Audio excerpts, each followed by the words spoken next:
Tel un présent, une parole sans racine au temps immémorial me délivre d'un secret trop lourd. Une voix la plus déchirante réamorce le divin. Le cantique de l'âme émerge contre le retrait de la nuit. Josine Bertrand,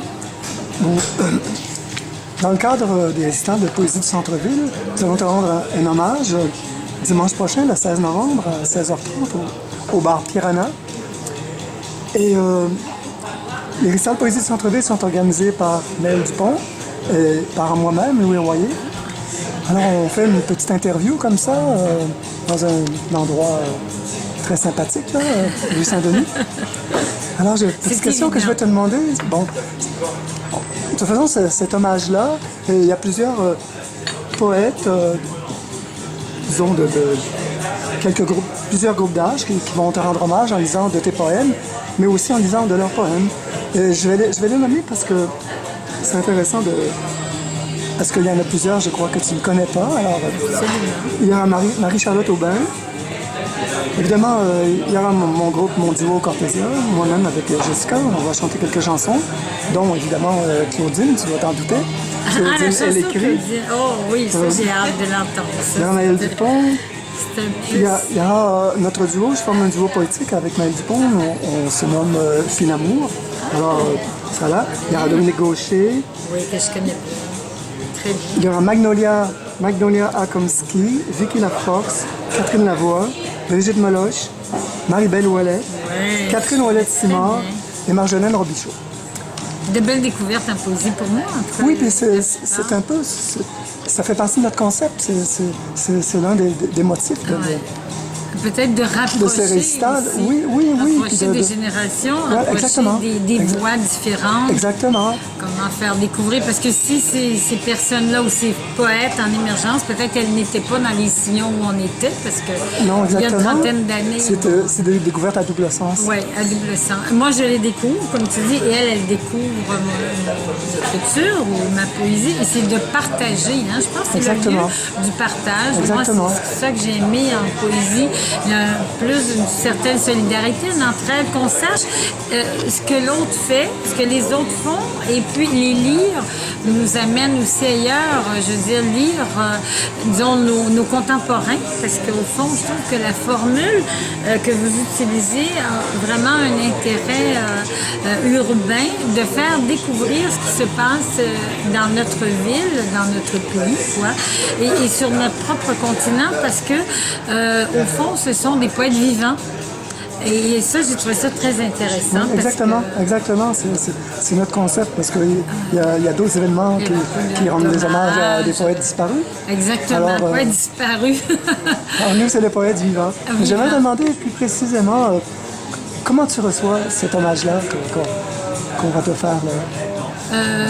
Je pense que ça va être un moment très, très important. C'est sûr que c'est rempli d'émotions. Disons que je vais le vivre. C'est une expérience en soi. Déjà de recevoir les mots comme si c'est les mots des autres, parce que je vais les entendre interprétés, lus par d'autres. Et c'est sûr que ça donne une autre couleur. Ça donne... Même des fois, j'ai entendu quelqu'un dire de mes poèmes, puis on se demande qui a écrit. Je me demande si c'est vraiment moi, parce qu'au fond, la parole est porteuse aussi. J'aurais pu l'entendre chez d'autres personnes, et ça nous revient comme une autre voix, une autre écriture finalement, parce que comme un dialogue qui s'établit entre la personne qui le lit, comme on dit, l'auteur l'écrit, celle qui le lit l'interprète à sa manière. Hein? C'est ça, toi, Maëlle, qui aussi en lit beaucoup de poésie, et tu en écris. Donc, moi, je reçois ça comme vraiment avec une autre dynamique. Comme on dit, c'est un échange, une interaction entre d'autres poètes, et ça fait un trait d'union, un passage, ces différents ponts qui s'établissent, et je trouve que c'est important, parce que la poésie, justement, elle est toujours en devenir, même si je l'écris à un certain moment, bon, les premiers poèmes des années 80 et les poèmes d'aujourd'hui n'ont pas la même résonance, mais les réentendre, parce que moi, rarement j'ai relu de mes premiers poèmes, si tu veux.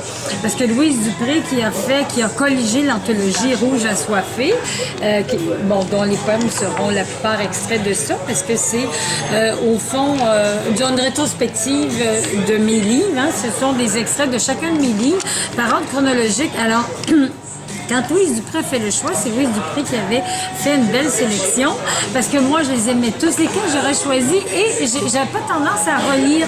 Et là, elle m'a fait relire forcément, parce qu'elle me disait, es-tu d'accord avec mon choix? Je vais relire ses poèmes, et puis je me dis, mon Dieu, on se dit, ben quoi, ils ont peut-être pas perdu de leur efficacité, et souvent, on a oublié, si tu veux, je pourrais dire certaines constantes, parce que quand on écrit un livre, je ne vais pas relire tout ce que j'écris avant. Tu sais, je me dis, au fond, tu continues à produire, disons, du texte, de la poésie, tu es interpellé par ce qui est en avant et non ce qui est en arrière. Mais c'est bien, des fois, d'avoir ce regard-là. Et là, c'est un peu ça que vous allez me procurer, d'avoir une sorte de regard rétrospectif aussi, comme un kaléidoscope, parce que ça donne d'autres lumières, c'est d'autres éclairages. Et quand Louise Dupré m'avait dit, Claudie, je pense qu'il y a enfin, on pourrait dire un élément ou une modalité qui revient dans tes livres. Elle m'a dit c'était la douleur.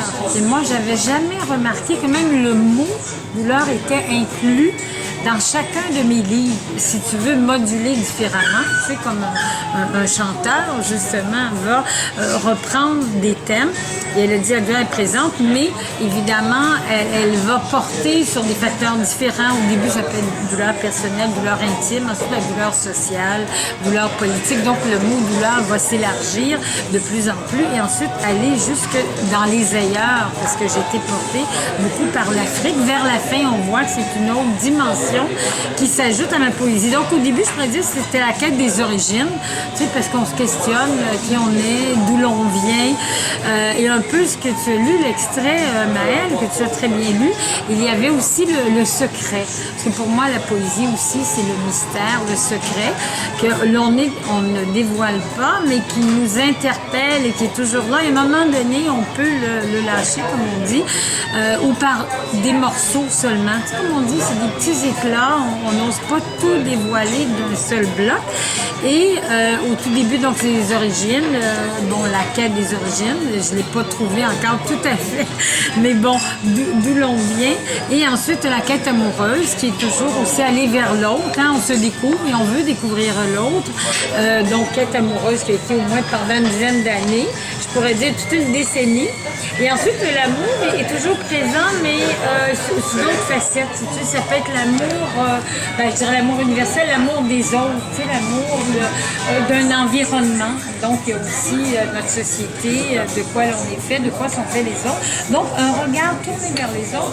Et puis, vers la fin, ma dernière quête, je peux dire, plus récente, et vraiment vers des pays qui sont très éloignés, mais dont on sent qu'il y a un facteur d'humanité. On sent proche des pays, mettons, africains, moi que j'ai exploré surtout, avec le Cameroun, j'avais le Sénégal, le Bénin, et ça a été beaucoup, disons, cette parole-là dont j'ai voulu faire part, parce que c'est une expérience aussi, écrire, c'est une expérience, voyager, c'est une expérience, et maintenant traduire ça en mots, en émotions, hein, aussi la poésie, c'est ça, trouver les émotions, les faire revivre, comme si, elles sont encore là, à vif, on donne une autre vie à la poésie.